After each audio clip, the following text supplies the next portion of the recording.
ઓમ શ્રી ગણેશાય નમઃ. જય શ્રી કૃષ્ણ મિત્રો. આજે આપણે સાંભળીશું તુલસીદાસજી ગોસ્વામી તુલસીદાસના સંઘર્ષપૂર્ણ જીવનની કથા. મિત્રો, કેટલું દુઃખ પડ્યું છે તુલસીદાસજીને અને કેવી રીતે એક કવિ બન્યા છે એ સર્વ કાંઈ આપણે આ વિડીયોમાં સાંભળીશું. એમના જન્મથી લઈ અને એમના મૃત્યુ સુધીની કથા આમાં વર્ણન કરેલી છે. એમાં જે એના જીવનમાં ઘટનાઓ બની છે, કેટલું દુઃખ પડ્યું છે એમને, એ બધું જ હું આ વિડીયોમાં તમને સંભળાવવા જઈ રહી છું. તો મિત્રો, મારી તમને વિનંતી છે કે પૂરા ધ્યાનથી, હૃદયથી, પૂરા આત્માથી આ કથાને સાંભળજો. તમારા આંખમાં પણ આંસુ આવી જશે, તમારું હૃદય પણ ભક્તિ ભાવથી ભરાઈ જશે. તો મિત્રો, પૂરા ધ્યાનથી, મનથી વિડીયો સાંભળજો. વિડીયો સારો લાગે તો લાઈક અને શેર કરજો. શેર એટલા માટે કરવાનું સગાવાલા મિત્રોમાં, પરિવારમાં, કારણ કે આપણા થકી જો કોઈ ભગવાનની કથા સાંભળે છે, એમનું જીવન બદલાય છે, તો એનું સાર પણ આપણને બી મળે છે, આપણને પણ એનું પુણ્ય ફળ મળે છે. એ વ્યર્થ નથી જતું. આંગળી ચૂંધવાનું પણ પૂર્ણ છે.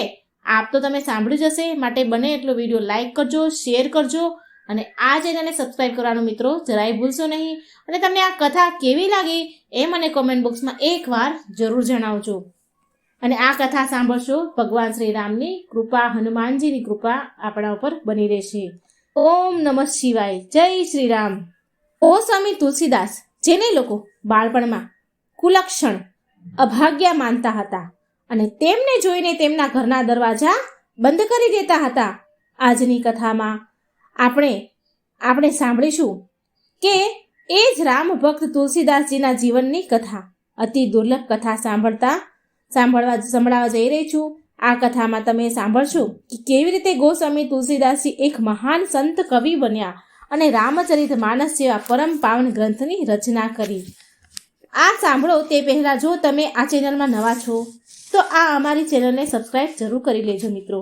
આ કથા શરૂ થાય છે ઉત્તર પ્રદેશના ગંગા નદીના કિનારે વસેલા એક ગામથી, જ્યાં એક દિવસ પંડિત આત્મારામ દુબે એમના ઘરની બહાર ચિંતામાં બેઠા હતા.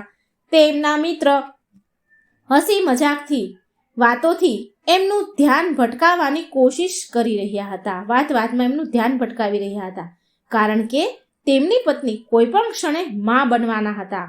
આત્મારામ દુબેને તેની પત્ની અને તેના થનારા બાળકની બહુ ચિંતા થઈ રહી હતી, કેમ કે આ બાળક 12 મહિનાથી તેની માતાના ગર્ભમાં હતું.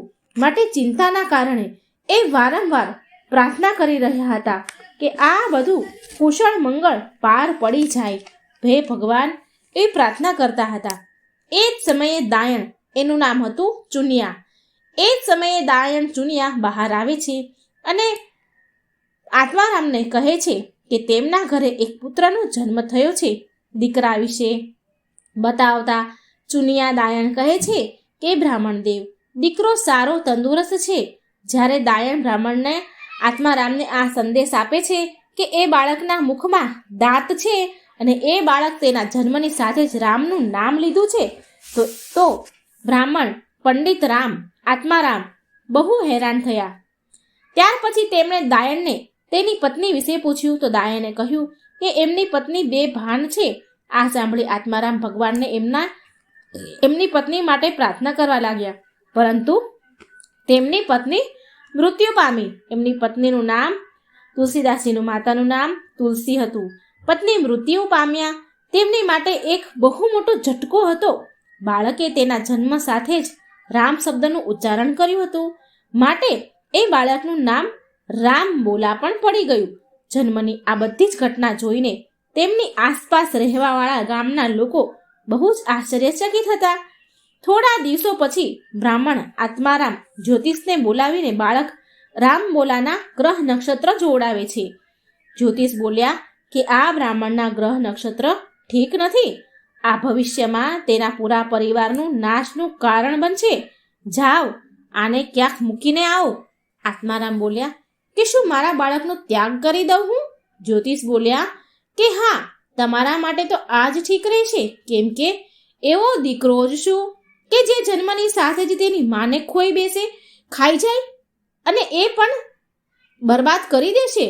એ તમને પણ બરબાદ કરી દેશે. જન્મતા તેની માને તો ખાઈ જ ગયો છે. ત્યાર પછી આત્મારામ રામ બોલાનો ત્યાગ કરી દે છે, પરંતુ દાયણ ચુનિયાને એ બાળક ઉપર દયા આવી જાય છે, માટે દાયણ એને તેની સાથે લઈ જાય છે. આખું એ ગામ જ્યોતિષની ભવિષ્યવાણી જાણતું હતું, છતાં પણ દાયણ એ બાળકને એ રામબોલાને તેના ઘરે લઈ જાય છે. તો દાયણ ચુનિયા છે તેના ઘરવાળા કહે છે કે તારે આ બાળકને અહીં ઘેર ન લાવવો જોઈતો હતો, આ બાળક આપણો પણ સત્યાનાશ કરી દેશે. દાયણ ચુનિયા બોલી કે આના પિતાએ એનો ત્યાગ કરી દીધો છે આ બાળકનો, આ બિચારો હવે અનાથ છે, ભગવાન માટે તમે આની દેખરેખ કરવા દો મને. દાયણના પતિને પણ આ વાત સારી ન લાગી, માટે એ ગુસ્સેથી દાયણ તેની પત્નીને કહે છે, ચુનિયાને કહે છે, એ મૂર્ખ સ્ત્રી, આ છોકરાને શું કામ ઉઠાવીને લાવી તું? તો દાયણ વિનંતી કરી બોલી કે આપણે કોઈ સંતાન નથી અને આ બાળક અનાથ છે, આપણે આને આપણા દીકરાની જેમ રાખીશું, મોટો કરીશું. આમ ને આમ જ્યારે 10 દિવસ વીતી જાય છે તો અચાનક દાયણ અને તેના પરિવારને ખબર પડી કે આત્મારામજી મૃત્યુ પામ્યા છે. આ સમાચાર ખબર પડતા દાયણનો પતિ કહે છે ચુનિયાને કે આ બાળક તો સાચુંમાં જ બહુ અભાગ્યો અમંગળકારી છે. દાયણ ચુનિયા બોલી, આમાં આ બિચારા નિર્દોષ બાળકનો શું વાંક? એ ચુનિયા દાયણ કહે છે એ રામબોલાનું પાલન પોષણ કરવા લાગી. બાળપણમાંથી જ માતા પિતાના દેહાંત પછી રામબોલાનું બાળપણ કષ્ટ દુઃખમાં વીત્યું. જ્યારે રામબોલા 5 વર્ષના થયા તો તેમનું પાલન પોષણ કરનારી દાસી દાયણ ચુનિયાનું પણ મૃત્યુ થયું. ત્યાર પછી રામબોલા પૂરી રીતે અનાથ થઈ ગયા. દાયણને સાપ કરડ્યો તો જેથી તેનું મૃત્યુ થયું હતું. આ જોઈને દાયણનો પતિ વિચારે છે કે મારી પત્ની પણ આ રામબોલાના કારણે જ મરી છે. આમ વિચારીને બાળક રામબોલાને એના ઘરેથી નીકાળી દે છે. રામબોલા રડતા રડતા ઘરેથી નીકળી જાય છે અને રાતના સમયે એક ઝાડ નીચે સૂઈ જાય છે. બીજા દિવસે જ્યારે રામબોલાને ભૂખ લાગે છે તો એ ઘણા ઘરો હોય તેમાં જઈને દરવાજા ખખડાવે છે. તો એમાંથી એક દરવાજો ખખડાયો તો ઘરમાંથી એક સ્ત્રી બહાર આવી અને તેને જોઈને રામબોલાને કહે છે કે મને બહુ ભૂખ લાગી છે. રામબોલા એ સ્ત્રીને કહે છે, માં મને ખાવા આપો, મને બહુ ભૂખ લાગી છે. એની વાત સાંભળી એ સ્ત્રી એના ઘરમાં દૂધ લેવા માટે જ ગઈ, પરંતુ એક ઘરના એક વૃદ્ધ ડોશીએ એ સ્ત્રીને કહ્યું, આ બાળક બહુ અભાગ્યો છે, બહુ અમંગળકારી છે, જે પણ આને ખવડાવે છે એ મરી જાય છે. તેની વાત સાંભળીને રામબોલા પ્રણ લે છે કે આજ પછી એ ક્યારેય ભીખ નહીં માંગે. પણ સાંજનો સમયે એના પેટની ભૂખ કોકનો દરવાજો ખખડાવવા માટે મજબૂર કરી દે છે. પરંતુ એ જ્યાં પણ જતો હતો ત્યાં લોકો એ આત્મારામનો દીકરો છે એમ સમજીને ખાવાનું આપતા ન હતા, આ અભાગ્યો છે એવું સમજતા અને દરવાજો બંધ કરી દેતા હતા. છતાં પણ એમનું જીવન વ્યાપન કોઈના કોઈ રીતે ભિક્ષા માંગીને કરવું પડતું હતું. એક દિવસ એ બિચારો રામબોલા નાહી ધોઈને ગામની એક મંદિરે જાય છે, ગામના મંદિરે જાય છે અને મંદિરની સીડીઓ પાસે બેસી જાય છે. હવે એ જ દિવસે મંદિરમાં ગુરુ નરહરિદાસ આવે છે. પૂજા કર્યા બાદ જ્યારે એ પાછા જઈ રહ્યા હતા તો એમની નજર સીડીમાં બેઠેલા આ બાળક ઉપર પડી, રામબોલા ઉપર. એ મંદિરના પૂજારીને એ બાળક વિશે પૂછ્યું છે. નરહરિદાસ તો મંદિરના પૂજારી કહે છે કે આ બાળક આત્મારામ દુબેનો અભાગ્યો બાળક છે. રામબોલા તથા અશુભ નક્ષત્રનો ભોગી બનેલો છે, કોઈ પણ એની સહાયતા નથી કરતું, એ માત્ર દુઃખ ભોગવી રહ્યો છે. આ સાંભળીને હરિદાસને રામબોલા પર દયા આવી ગઈ. એ રામબોલાને કહે છે, સાંભળ બેટા, પ્રભુ શ્રી રામ બધાના રખેવાળા છે, તું એના શરણમાં કેમ નથી જતો? રામબોલાએ પૂછ્યું કે શ્રીરામ ક્યાં છે અને હું એની પાસે કેવી રીતે પહોંચી શકું છું? ગુરુ નરહરિદાસ તેને એની કુટિયામાં લઈ જાય છે. બાળક રામબોલાને એનો શિષ્ય બનાવી લે છે. ત્યારથી રામબોલા બાળક એના ગુરુના ચરણોમાં પડીને પ્રણામ કરે છે અને પછી નરહરિદાસે રામબોલાને એના આશ્રમમાં જ સ્થાન આપ્યું અને તેનું નામ તુલસીદાસ રાખ્યું. પણ ગુરુકુળના બધા લોકો તેને હજી પણ રામબોલાના નામથી જ બોલાવતા હતા. ગુરુ નરહરિદાસ તેના શિષ્ય રામબોલાને શિક્ષા આપવાનું શરૂ કરી દે છે. એક વખત ગુરુ રામબોલાને કહે છે કે હું જે કાંઈ પણ બોલું એ બોલતો જજે. ગુરુ નરહરિદાસ તેને શ્રી રામ જય જય રામ બોલતા શીખવાડે છે આ બાળક ગુરુની વાત માનીને તેની વાતને સારી રીતે ઝીલી લે છે, એટલે કે બોલે છે. શરૂઆતમાં એની રામ ભક્તિ જોઈને ગુરુએ તેમને રામાયણનું જ્ઞાન આપવાનું શરૂ કરી દીધું. એક દિવસ રામ બોલા તેમના ગુરુ નરહરિદાસને ભગવાન શ્રી રામની કથા સંભળાવવાનું કહે છે, તો ગુરુજી તેમને ભગવાન શ્રી રામની કથા સંભળાવવાનું શરૂ કરે છે.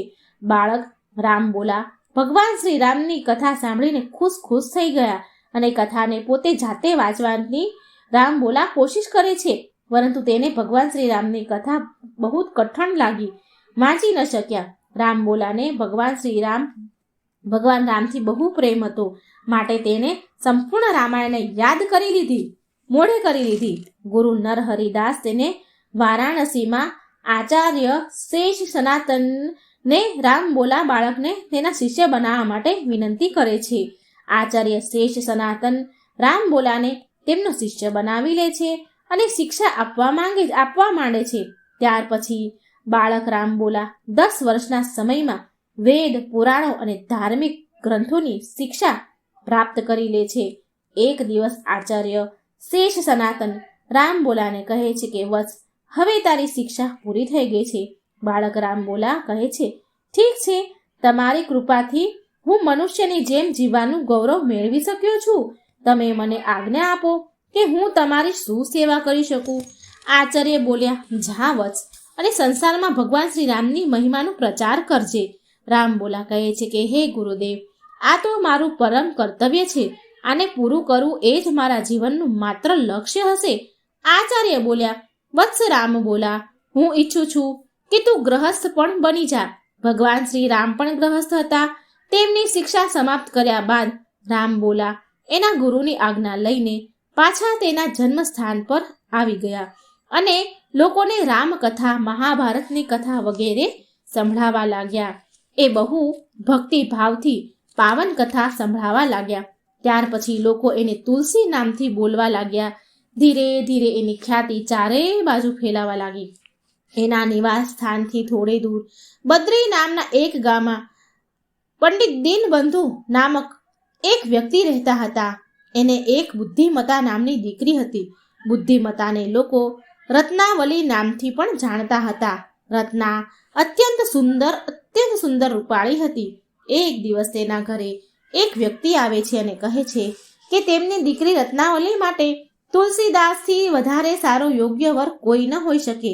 પાઠક દીનબંધુ કહે છે કે સાંભળ્યું તો છે કે તુલસીદાસ બહુ ગરીબ છે. તો એ વ્યક્તિ બોલ્યો બ્રાહ્મણનો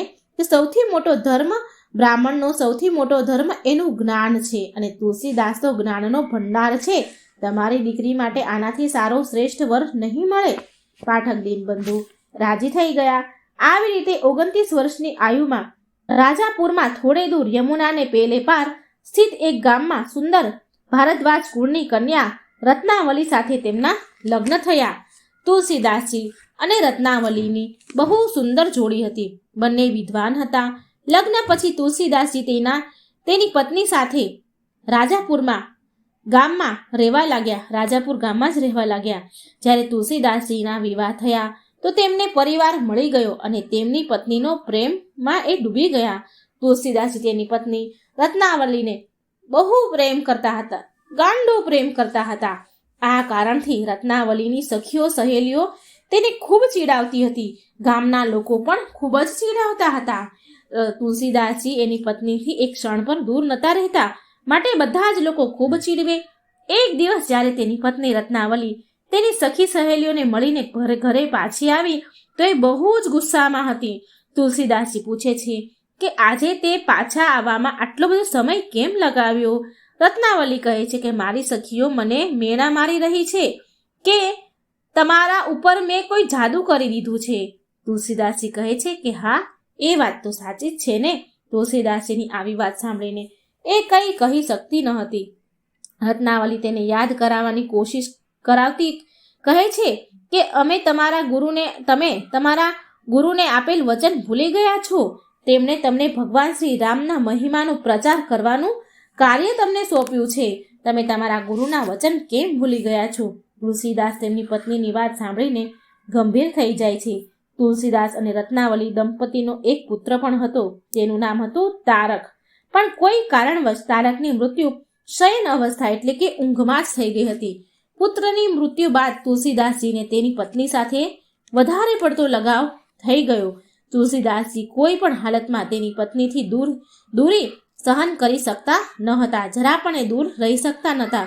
દુઃખથી પીડાતી તુલસીદાસજીની પત્ની બતાવ્યા વગર તેના પિયર ચાલી ગઈ. તુલસીદાસજી એક વખત કોઈ કામથી બહાર ગયા હતા તો એમની પત્ની રત્નાવલી એમને પૂછ્યા વગર કહ્યા વગર જ એના પિયર ગઈ. આ ઘટના વિશે કંઈક આવું કહેવાય છે કે એકવાર રત્નાવલીના પિયરમાંથી એક નાઈ એના ઘરે પહોંચે છે. એ નાઈ રત્નાવલીને કહે છે કે બેટા, તને તારા પિતાજીએ તમને પિયર લઈ જવા માટે મને મોકલ્યો છે. રત્નાવલી નાઈને કહે છે કે હું કેવી રીતે ચાલી શકું? આ સમયે મારા પતિ બહાર ગયા છે. એ 2-3 દિવસ બાદ પાછા આવશે. એ નાઈ રત્નાવલીને કહે છે કે કાલે ભાઈબીજ છે. આ અવસર પર તમારી કમી બધાને લાગશે. આ વાત સાંભળીને રત્નાવલી તેના પિયર જવા નીકળી જાય છે નાઈ સાથે. પણ જતા પહેલા એ તુલસીદાસ માટે એક પત્ર લખીને ત્યાં મૂકતી જાય છે. 2 દિવસ પછી જ્યારે તુલસીદાસજી પાછા આવે છે તો રત્નાવલીને ઘરે ન જોઈ હેરાન થઈ ગયા, ગાંડા થઈ ગયા. ત્યારે તુલસીદાસજીને રત્નાવલીએ લખેલ પત્ર મળ્યો અને તેને વાંચીને વિચારવા લાગે છે કે રત્નાવલીએ લખ્યું છે કે એ જલ્દી પાછી આવશે, પણ હું એના પાછા આવવાની રાહ કેવી રીતે જોઈ શકું? તુલસીદાસજી માટે એનો વિયોગ અસહનીય થઈ ગયો હતો. તુલસીદાસજી એને રોકી ન શક્યા અને તરત જ એની પત્નીને મળવા માટે તેના પિયર જવા નીકળી જાય છે. અંધારી ઘોર રાતમાં કઈ સમજ્યા વિચાર્યા વગર જ તેજ મુશળધાર વરસાદમાં એ નીકળી પડે છે. મુશળધાર વરસાદમાં પાણી ભરાયા હતા. તેમાં એક લાશને લાકડીનો ભારો સમજીને યમુના નદી પાર કરવા લાગ્યા. આટલી પણ તુલસીદાસજીને સુધબુધ ન રહી કે એ એક લાશ પર બેઠા છે. એટલા બધા ગાંડા પાગલ થઈ ગયા હતા એમની પત્ની પાછળ. એ લાશ પર બેસીને યમુના નદીને પાર કરી રહ્યા છે. નદી પાર કર્યા બાદ તેમણે જોયું કે સાસરીનો દરવાજો બંધ હતો, પણ તેમનાથી વધારે રહેવાયું નહીં. અને પત્નીના મિલનની દીવાનગી એવી હતી કે બંધ દરવાજા પણ તુલસીદાસને રોકી ન શક્યા. તુલસીદાસ સાસરીમાં તેના પત્નીના પક્ષમાં જવા માટે પ્રવેશ કરવા માટે દિવાલ કૂદવાની કોશિશ કરી રહ્યા હતા. ત્યારે એણે બારીમાંથી એક દોરી લટકતી જોઈ ને એ દોરી પકડી દિવાલ પાર કરી ગયા.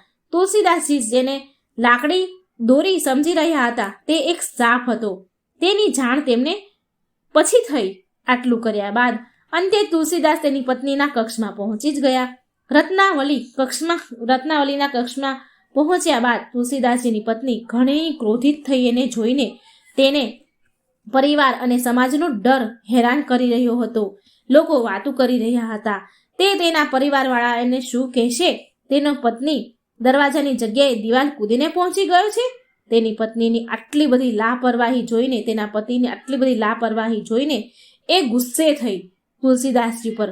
તેને ક્રોધમાં તુલસીદાસજીને બહુ ખીજાયા. તેમની પત્નીએ એક શ્લોકના માધ્યમથી તુલસીદાસજીને ઉપદેશ દીધો કે મારા હાડ માંસના શરીરને પ્રેમ કરવાની જગ્યાએ જો રામ નામથી આટલો પ્રેમ કર્યો હોત તો જીવન સુધરી જાત.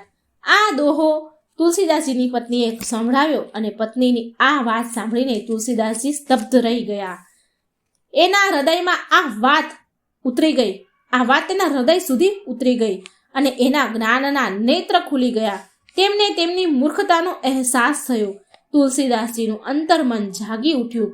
તેમની પત્ની દ્વારા કહેવામાં આવેલ આ કથન સાંભળીને તુલસીદાસજીના જીવનમાં અદ્ભુત પરિવર્તન આવ્યું અને એ એક પણ ક્ષણ રોકાયા વિના તેની પત્નીના કક્ષમાંથી નીકળી ગયા અને રામ નામની ખોજમાં નીકળી પડ્યા. તેમણે તેની પત્નીનો ત્યાગ કરી દીધો અને વૈરાગ્ય જીવન સાધુ જીવન અપનાવી લીધું. તેણે તેનું સંપૂર્ણ જીવન ભગવાન રામમાં સમર્પિત કરી દીધું. શું તમને ખબર છે કે તુલસીદાસજીને હનુમાનજીના દર્શન કરાવવામાં એક પ્રેતની સહાયતા કરી હતી? એક પ્રેતે તુલસીદાસજીની સહાયતા કરી હતી. તો એ કેવી રીતે? જે પ્રેત એની સહાયતા કરી એ એક ઝાડ પર રહેતો હતો. આ એક બહુ દિલચસ્પ કહાની છે, ખૂબ જ રોચક કહાની છે. જ્યારે એક ઝાડ પરનું પ્રેત તુલસીદાસજી પર પ્રસન્ન થઈ ગયું ત્યારે એણે તુલસીદાસજીને કેટલી મનોકામના પૂરી કરાવી. એ કયા ઝાડનું પ્રેત હતું જેણે તુલસીદાસજીને પ્રસન્ન કર્યા? અંતે એ શું વાત હતી જેના કારણે એ પ્રેત એટલું પ્રસન્ન થયું કે તેણે તુલસીદાસજીને ભગવાનના દર્શન કરાવી દીધા? જો તુલસીદાસજીને ભગવાન શ્રી રામના હનુમાનજીના દર્શન થયા હોય તો એ એક પ્રેતના કારણે. તો ચાલો સાંભળીએ આ અદ્ભુત એક રોચક કથા. એકવાર જ્યારે તુલસીદાસજી વારાણસી જઈને રહેવા લાગ્યા અને ત્યાંના ઘાટ પર રોજ રામચરિતમાનસ કથાનો પાઠ કરવા લાગ્યા. દિવસભર લોકોના ટોળા ને ટોળા તેમની કથા રામકથા સાંભળવા આવતા હતા. આજુબાજુના ગામમાંથી બધા રોજ કથા સાંભળવા આવે. ત્યાં રહીને તુલસીદાસજી નિત્ય સવારે ભ્રમણ માટે ઘરેથી નીકળતા હતા. એક દિવસ ભ્રમણ કરતા સમયે તેમણે જોયું કે રસ્તામાં એક બોરડી જેવું ઝાડ દેખાતું હતું. તે સુકાઈ રહ્યું છે. તો તેમણે એ સુકાયેલા ઝાડને જોઈને એમને બહુ દુઃખ થયું. તેમણે વિચાર્યું કે આ ઝાડને જીવન દાન દેવું જોઈએ. અસલમાં એ ઝાડને પાણી ન મળવાના કારણે એ ઝાડ સુકાઈ રહ્યું હતું. તુલસીદાસજીએ નિર્ણય કર્યો કે એ આ સુકાયેલા ઝાડને ફરી હર્યું ભર્યું કરશે. તે ઝાડની આસપાસ પાણીનો કોઈ સ્ત્રોત હતો નહીં. ત્યારે એમણે નિર્ણય કર્યો કે એ એમના ઘરેથી પાણી લાવીને તે સુકાયેલા ઝાડને સિંચશે. હવે રોજ તુલસીદાસજી ભ્રમણ માટે સવારે નીકળતા. સાથે એક પાણીનું ભરેલું એક કમંડળ લઈને નીકળતા. આ પાણી એ સુકાયેલા ઝાડ માટે હતું. એ નિત્ય એ સુકાયેલા ઝાડને પાણી આપવા લાગ્યા. તેમણે એ ઝાડની આસપાસની ગંદકી અને ઝાડીઓ કચરો હટાવી દીધો. થોડા જ દિવસોમાં તુલસીદાસજીની મહેનત રંગ લાવી અને એ સુકાયેલું ઝાડ હર્યું ભર્યું બની ગયું. એ ઝાડ હર્યું ભર્યું થયું એટલે ખબર પડી કે આ ઝાડ બાવળાનું વૃક્ષ છે, બાવળાનું ઝાડ છે, બોરડી છે. એ ઝાડ પર એક પ્રેત રહેતું હતું. તુલસીદાસજીના સારા આચરણના કારણે એ પ્રેત એના ઉપર પ્રસન્ન થઈ ગયું હતું. કહેવાય છે કે એક દિવસ પ્રાતઃકાળ એટલે કે સવારે વહેલી સવારના સમયે તુલસીદાસજી એ ઝાડની પાસે બેઠા હતા કે ત્યારે એ પ્રેત ગોસ્વામી તુલસીદાસજીની સામે આવી ગયું. એ તુલસીદાસજીને કહે છે કે હે મહાત્મા, હું તમારાથી બહુ ખુશ છું. હું આ બાવળાના ઝાડ પર રહું છું. પાણીના અભાવમાં આ ઝાડ લગભગ સમાપ્ત થવાનું જ હતું, પણ તમારી સંભાળથી આ ઝાડને નવું જીવન મળ્યું છે. હે મહાત્મા, તમે મારો આવાસ નષ્ટ થતા બચાવી લીધો છે. હું તમારાથી બહુ પ્રસન્ન છું. જો તમારી કોઈ મનોકામના હોય તો મને કહો. હું તમારી મનોકામના સિદ્ધ કરવામાં તમારી સહાયતા કરવા માંગુ છું. તુલસીદાસે એ પ્રેતને કહ્યું કે તું મારી સહાયતા કયા પ્રકારે કરી શકે છે? તું તો ખુદ એક પ્રેત યોનિમાં ભટકી રહ્યો છે. આ સાંભળી પ્રેત કહે છે, હું મનુષ્ય યોનિમાં જ્યારે હતો ત્યારે એક સિદ્ધ સાધુ હતો. બની શકે કે મારી પૂજા પાઠનો લાભ તમને મળી જાય. મનુષ્ય યોનિની વાત સાંભળી તુલસીદાસજીને એ વિશ્વાસ થઈ ગયો કે આ પ્રેત કોઈ ભલી આત્મા છે. બની શકે કે એમને પ્રભુના દર્શનનો કોઈ માર્ગ બતાવી દે. માટે તુલસીદાસે એમના મનની વાત એ પ્રેતને કહી. ગોસ્વામી તુલસીદાસજીએ એ પ્રેતને બતાવ્યું કે એ શ્રી રામ અને હનુમાનજીના પરમ ભક્ત છે. તુલસીદાસે એ પ્રેતને કહ્યું કે શું તું મને ભગવાન શ્રી રામ અને હનુમાનજીના દર્શન કરાવી શકીશ? એ પ્રેત બોલ્યું, હે મહાત્મા, મારામાં એટલું સામર્થ્ય નથી, પણ હું તમારી આ મનોકામના પૂરી જરૂર કરી શકું છું. હું તમને એક ઉપાય બતાવું છું. એ પ્રેત તુલસીદાસજીને કહે છે કે હું તમને બતાવી શકું છું કે શ્રી રામ હનુમાનજી તમારી રામકથા સાંભળવા સૌથી પહેલા આવે છે અને સૌથી છેલ્લે જાય છે. જ્યારે તમે શ્રી રામની કથા કહો છો ત્યારે હનુમાનજી અવશ્ય આવે છે. તમે સુંદર અવસર જોઈ એમના ચરણ પકડી લેજો. એ જરૂર તમને શ્રી રામના દર્શન કરાવી દેશે. પ્રેતના કથન અનુસાર તુલસીદાસજીએ એવું જ કર્યું. થોડા દિવસ લગાતાર બધા જ કથા સાંભળવા આવતા હતા. સાંભળનારા પર ધ્યાન રાખ્યું તુલસીદાસજીએ. પછી તુલસીદાસજીએ જોયું કે પ્રવચન સાંભળનારા વ્યક્તિઓમાં એક વૃદ્ધ વ્યક્તિ પણ હતા, જે સૌથી પહેલા આવતા અને સૌથી છેલ્લે જતા. થોડા દિવસ પછી તુલસીદાસજીએ એટલું ધ્યાન ન આપ્યું, પરંતુ અંતમાં એ વૃદ્ધ માણસને ઓળખી જ ગયા. એક દિવસ જ્યારે બધા જ લોકો ચાલ્યા ગયા હતા, છતાં પણ એ વૃદ્ધ માણસ ત્યાં બેઠા હતા. તુલસીદાસજીએ એમની નજીક ગયા અને તેમના ચરણોમાં પડી ગયા. તુલસીદાસ એ વૃદ્ધ માણસને કહે છે કે પ્રભુ, મેં તમને ઓળખી લીધા છે. તમે બીજા કોઈ નહીં પણ રામ ભક્ત હનુમાન છો. તમે તો પ્રભુના પ્રિય પાત્ર છો. તેમણે તેમના વાસ્તવિક રૂપમાં આવવા માટે કહ્યું. હકીકતમાં એ વૃદ્ધ માણસ બીજું કોઈ નહીં પણ સ્વયં હનુમાનજી હતા. આ જોઈ તુલસીદાસજીએ પહેલી વાર હનુમાનજી સામે તુલસીદાસજીએ હનુમાન ચાલીસાનો પાઠ કર્યો હતો. તુલસીદાસને જ્યારે હનુમાનજીના દર્શન થયા ત્યારે તેમણે હનુમાનજીને શ્રી રામના દર્શન કરવા માટે પ્રાર્થના કરી. હનુમાનજીએ આ માટે તેમને ચિત્રકૂટ જવા માટે કહ્યું. ત્યાર પછી તુલસીદાસજી ચિત્રકૂટના રામઘાટ પર જઈને રહેવા લાગ્યા. એકવાર તે કામગીરી પર્વતની પરિક્રમા કરી રહ્યા હતા ત્યારે તેમને 2 રાજકુમાર ઘોડા પર જતા દેખાયા. તેમાંથી એક રાજકુમાર શ્યામ વર્ણ અને બીજો રાજકુમાર ગૌર વર્ણના હતા.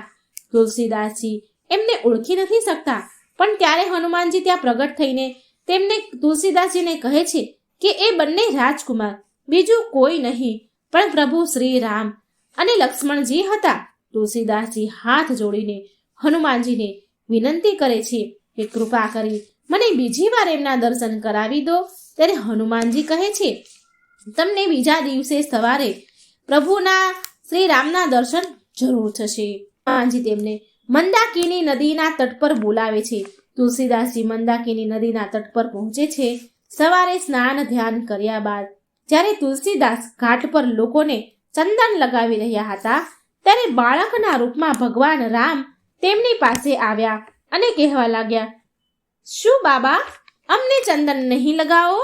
હનુમાનજીને લાગ્યું કે તુલસીદાસજી આ વખતે પણ ભૂલ ન કરી બેસી, માટે તેમણે પોપટનું રૂપ ધારણ કર્યું અને ગાવા લાગ્યા કે ચિત્રકૂટના ઘાટ પર ભરી સંતન કી ભીડ, તુલસીદાસજી ચંદન ઘસે તિલક કરે રઘુવીર.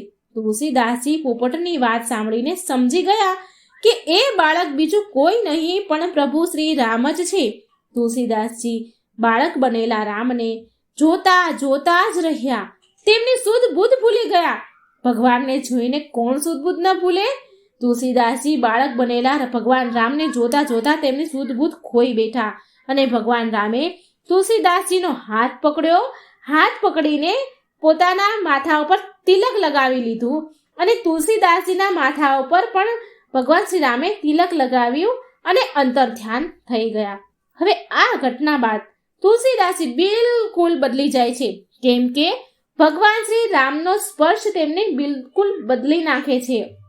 ત્યાર પછી તુલસીદાસ જગ્યાએ જગ્યાએ જઈને પ્રવચન સંભળાવવા લાગે છે. ભગવાન રામનું ભક્તિ કરે છે, જેનાથી સંધ્યાના પ્રવચનમાં ભક્તોની સંખ્યા વધવા લાગે છે. ટોળે ટોળા સાંભળવા આવે છે રામકથા. એક દિવસ રત્નાવલીના પિયરમાંથી સંદેશ આવ્યો. અનંત નામનું એક વ્યક્તિ છે એ સંદેશ લઈને આવે છે કે રત્નાવલી અને તેમના પિતાનું મૃત્યુ થઈ ચૂક્યું છે. તુલસીદાસજી કહે છે કે એ લોકો તો પુણ્ય આત્મા હતા. હું મારી પત્નીની પ્રેરણાથી જ ભગવાન શ્રી રામની ભક્તિ પ્રાપ્ત કરી શક્યો છું. અનંત નામનો વ્યક્તિ તુલસીદાસજીને તીર્થયાત્રા પર જવાની ઈચ્છા પ્રગટ કરે છે.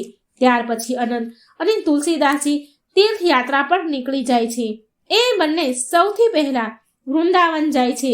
એ ત્યાં ભગવાન શ્રી કૃષ્ણની મૂર્તિ જોઈને ઊભા રહી જાય છે. ત્યાંના લોકો વિચારે છે કે તુલસીદાસજી તો ભગવાન શ્રી રામના ભક્ત છે.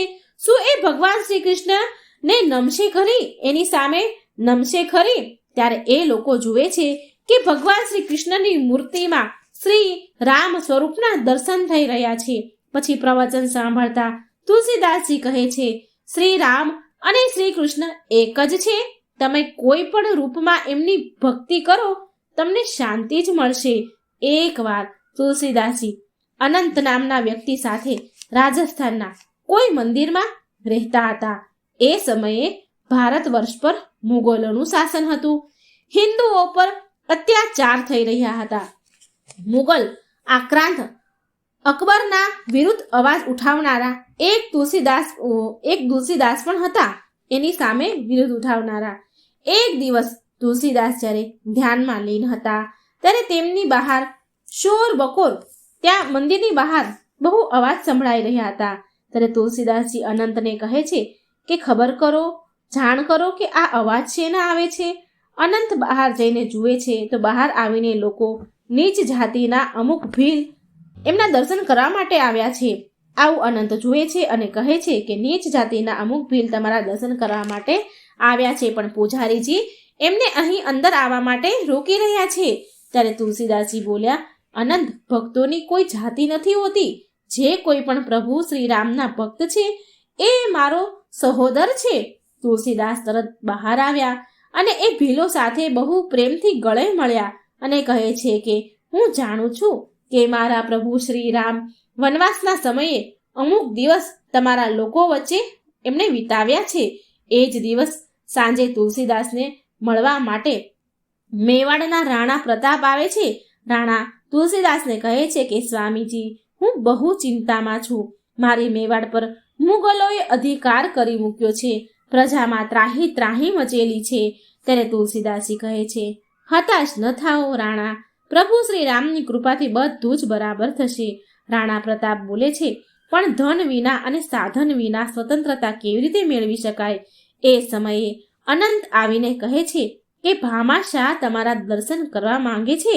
ત્યારબાદ ભામાશાહ મેવાડની દુર્દશા સાંભળીને રડી પડ્યા અને રાણા પ્રતાપને કહે છે કે મેવાડની સ્વતંત્રતા માટે મારું સર્વસ્વ તમને અર્પણ છે. રાણા પ્રતાપ કહે છે કે હું તો એક યોદ્ધા થઈને દાન કેવી રીતે સ્વીકાર કરી શકું? ભામાશાહ તુલસીદાસને કહે છે કે પૂજ્ય ગુરુદેવ, તમે મારી ભેટ સ્વીકાર કરો અને રાણા પ્રતાપને સોંપી દો. રાણા પ્રતાપ તુલસીદાસજીને એ પણ કહે છે કે રાજા માનસિંહ અમારા જ બંધુ છે, પણ એ મુગલો તરફથી લડી રહ્યા છે. તુલસીદાસ રાણાને આશ્વાસન આપે છે એ જલ્દી સાચા રસ્તા પર આવી જશે. ત્યારબાદ મુગલોનો સેનાપતિ માનસિંહ તુલસીદાસને મળવા આવે છે. માનસિંહ તુલસીદાસની વાતોથી એટલો પ્રભાવિત થાય છે કે એનું હૃદય પરિવર્તન થઈ જાય છે. થોડા દિવસ બાદ મુગલ બાદશાહ અકબરને સૂચના મળી કે રાજા માનસિંહે તેમની સેના પાછળ હટાવી લીધી છે. બાદશાહ અકબર જાણ કરાવે છે કે એમને આવું કેવી રીતે કર્યું, કેમ કર્યું, શું કામ કર્યું? તો તેમને એ જાણવા મળ્યું કે તુલસીદાસે માનસિંહનું હૃદય પરિવર્તન કર્યું છે. બાદશાહ અકબર તુલસીદાસજીને દરબારમાં બોલાવવા માટે અબ્દુલ રહીમ ખાનને મોકલે છે. અબ્દુલ રહીમ ખાન તુલસીદાસને જઈને મળે છે અને બાદશાહની ઈચ્છા જણાવે છે. તુલસીદાસ કહે છે કે હું તો મારા શ્રીરામનો મહિમા અને ગુણગાન કરું છું. રાજા મહારાજાના દરબારમાં ભલા મારું શું કામ? અબ્દુલ રહીમ ખાન તુલસીદાસને કહે છે કે તમે ઇસ્લામ ધર્મના વિરુદ્ધ ઘૃણાનો પ્રચાર કરી રહ્યા છો. ત્યારે તુલસીદાસ કહે છે કે આ તદ્દન જૂઠું છે. હા, એક વાત જરૂર સાચી છે કે હું મારા મુક્તિદાતા શ્રીરામના ગુણગાન કરું છું. અકબરના આદેશ પર તુલસીદાસજીને પકડીને બાદશાહ અકબરના દરબારમાં બોલાવવામાં આવે છે, હાજર કરવામાં આવે છે. અકબર તેની સામે એક મૃત શરીર મૂકે છે અને પછી તે તુલસીદાસને તેમની શક્તિ દ્વારા તેમાં જીવ પૂરવાનું કહે છે, તેમનો ઉપહાસ કરે છે. તુલસીદાસ અકબર સામે નમવાની, ઝૂકવાની ના કહી દે છે, હાર માનવાની ના કહી દે છે અને કહ્યું કે આ બધું મિથ્યા છે. એ તો માત્ર પ્રભુ રામને જ તેમના ભગવાન અને રાજા માને છે. તુલસીદાસની રામ ભક્તિથી અકબર એટલો ક્રોધિત થયો કે તેણે ભરી સભામાં તેમનું બહુ અપમાન કર્યું. પછી તેણે તેના સૈનિકોને આદેશ આપ્યો કે તુલસીદાસને ફતેહપુરમાં સિક્રીના કારાવાસમાં બંદી બનાવી નાખવામાં આવે, બંદી બનાવી દો. ત્યારબાદ અકબરના સૈનિકો તુલસીદાસજીને ફતેહપુરના સિક્રીના કારાવાસમાં પૂરી દે છે, બંધ કરી દે છે. જ્યારે તુલસીદાસજી કારાવાસમાં બંધ હતા ત્યારે પણ તેમણે રામ અને હનુમાનજીની ભક્તિ છોડી નહીં. અહીં કારાવાસમાં રહીને તેમણે હનુમાન ચાલીસાની રચના કરી. ત્યાર પછી તેમણે તેમની લખેલી હનુમાન ચાલીસાના નિરંતર 40 દિવસ સુધી પાઠ કર્યા. અંતિમ 40મો દિવસ હતો ત્યારે આશ્ચર્યજનક રૂપથી એક ઘટના બની. ફતેહપુર સિક્રીમાં અસંખ્ય વાંદરાઓની ભીડ ચારેય બાજુથી ફતેહપુરને ઘેરી લે છે. વાંદરા નગરના હરેક ઘરોમાં ઘૂસી ગયા અને બધા સામાનને આમ તેમ ફેંકવા લાગ્યા. તેમણે કારાવાસ ઉપર પણ ભીષણ આક્રમણ કર્યું. આ જોઈ અકબરની સેનામાં આતંક ફેલાઈ ગયો અને તેમણે તરત જ તુલસીદાસજીને સ્વતંત્ર કરી દીધા, છોડી દીધા. વાંદરાના આક્રમણથી દુષ્ટ અકબરની સેનામાં એટલા વધારે આતંક ફેલાઈ ગયો કે એ નગરને હંમેશા માટે તે છોડીને ચાલ્યા ગયા. અમુક દિવસ બાદ તુલસીદાસ રામેશ્વર મંદિરમાં પહોંચે છે, પરંતુ મંદિરના પૂજારી તેને બહાર જ રોકી દે છે. મંદિરના પૂજારી તુલસીદાસજીને કહે છે કે આ તો ભગવાન શિવનું મંદિર છે અને તમે તો વૈષ્ણવ છો, માટે તમે મંદિરમાં નહીં જઈ શકો. આ સાંભળી તુલસીદાસજી મંદિરની સીડીઓમાં જ બહાર બેસી જાય છે અને ભગવાન શિવની સ્તુતિ કરવા લાગે છે. શ્રી ભગવાન શિવ તેમના પર પ્રસન્ન થઈને કહે છે કે તુલસીદાસ, હું તમારા ઉપર ખૂબ જ પ્રસન્ન છું. તમે વારાણસી પાછા ચાલ્યા જાઓ અને તમારા જીવનની કામના પૂરી કરો. વારાણસી પાછા આવી તુલસીદાસજી 80 ઘાટ નજીક ત્યાં કુટિયા બનાવીને રહેવા લાગે છે. થોડા સમય બાદ તુલસીદાસજી હિન્દીમાં રામચરિત માનસ લખવાનું શરૂ કરે છે. જ્યારે વારાણસીને બ્રાહ્મણોને આ વાતની ખબર પડી તો તે લાલ પીળા થયા, ગુસ્સે થયા. બધા બ્રાહ્મણ ભેગા મળીને વાત ચર્ચા કરે છે કે તુલસીદાસજી જે કાંઈ કરી રહ્યા છે તે ધર્મની વિરુદ્ધ કરી રહ્યા છે. શ્રી રામની કથા સંસ્કૃત સિવાય બીજી કોઈ ભાષામાં ન લખવી જોઈએ. પંડિત તુલસીદાસજીની કુટિયામાં ઘૂસવાની કોશિશ કરે છે. એ બધા બ્રાહ્મણો તુલસીદાસજીની કુટિયામાં ઘૂસવાની કોશિશ કરે છે, પણ એ ત્યાં 2 રાજકુમારો પહેરો ભરતા જુએ છે. જે બધા પંડિતો આ વિરોધ કર્યો હતો એ અહીં આવે છે, તો એમણે એમના દરવાજા પાસે 2 રાજકુમારો જોયા. પંડિત સમજી ગયા કે આ ભગવાન શ્રી રામ અને લક્ષ્મણ પહેરો ભરી રહ્યા છે. ત્યારે પછી એ લોકો ત્યાંથી ભાગી ગયા. બીજા દિવસે બધા બ્રાહ્મણો એક સભા બોલાવે છે અને તુલસીદાસજી પાસે એક પ્રતિનિધિ મંડળ મોકલે છે. એ લોકો તુલસીદાસજીને કહે છે કે અમારા વિચારો એવા છે, અમારા વિચારથી તમારું હિન્દીમાં રામાયણ લખવાનું ઉચિત નથી. અમે લોકો વિચારીએ છીએ કે તમારી રચના ગંગા નદીમાં ડૂબાડી દો. તુલસીદાસજી કહે છે કે હે બ્રાહ્મણ દેવતાઓ, હું એવું ઈચ્છું છું કે ભગવાન શ્રી રામની પાવન કથા દેશના હરેક ઘરોમાં ગુંજી ઉઠે, હરેક ઘરમાં ગવાય. એટલા માટે મેં હિન્દીમાં એનું રચના કરું છું. એટલામાં એક પંડિતજી બોલે છે, ઠીક છે, અન્ય ધાર્મિક ગ્રંથો સાથે અમે તમારો ગ્રંથ પણ શિવલિંગ પાસે મૂકીશું. ભોળાનાથ જ હવે આનો નિર્ણય કરશે. ત્યાં બધા ગ્રંથો તુલસીદાસજી આ વાત પર સહમત થઈ ગયા. ત્યાર પછી પંડિતે અન્ય ધર્મ ગ્રંથો સાથે રામચરિત માનસ ભગવાન શિવલિંગની સમ્મુખ મૂકી દીધા અને પછી દ્વાર બંધ કરી દીધા. બીજા દિવસે સવારે જ્યારે બધા પંડિતોએ મંદિરના દ્વાર ખોલ્યા તો જુએ છે કે રામચરિત માનસ બધા કરતા ઉપર રાખેલું છે. આવી રીતે તુલસીદાસજીની જીત થઈ. ત્યાર પછી બધા પંડિતો તુલસીદાસજીની માફી માંગે છે. એમનું રચેલું રામચરિત માનસ આજે પણ અમૂલ્ય છે. તુલસીદાસજી બહુ સમય સુધી જીવતા રહ્યા. તેમનો યશ ફેલાતો ગયો. તુલસીદાસજીએ તેમના અંતિમ સમયમાં ગંગા નદીના કિનારે 80 ઘાટ પર રામ નામનું સ્મરણ કર્યું. અહીં એમના જીવનના અંતિમ દિવસ હતા. એમણે એ જગ્યા પર હનુમાનજીનું મંદિર નિર્માણ કરાવ્યું, જ્યાં એમને હનુમાનજી મળ્યા હતા. હનુમાનજી સાથે એમની ભેટ થઈ હતી. ત્યાં એક મંદિર બનાવડાયું. એ મંદિરને આજે ત્યાં સંકટ મોચન હનુમાનના નામે ઓળખાય છે, જે દેશ વિદેશમાં પણ ખૂબ પ્રસિદ્ધ છે. આ મંદિર નિર્માણ પછી તુલસીદાસે ત્યાં જ 80 ઘાટ પર સમાધિ લઈ લીધી અને આજે એ ઘાટને તુલસી ઘાટના નામે ઓળખાય છે. આ ઘાટ પર દરેક વર્ષે કરોડોની સંખ્યામાં શ્રદ્ધાળુઓ હનુમાનજી અને તુલસીદાસજીના આશીર્વાદ મેળવવા આવે છે. ગોસ્વામી તુલસીદાસજીએ હિન્દુ ધર્મના 2 મુખ્ય ગ્રંથની રચના કરી હતી. આ ગ્રંથ છે રામચરિત માનસ અને હનુમાન ચાલીસા.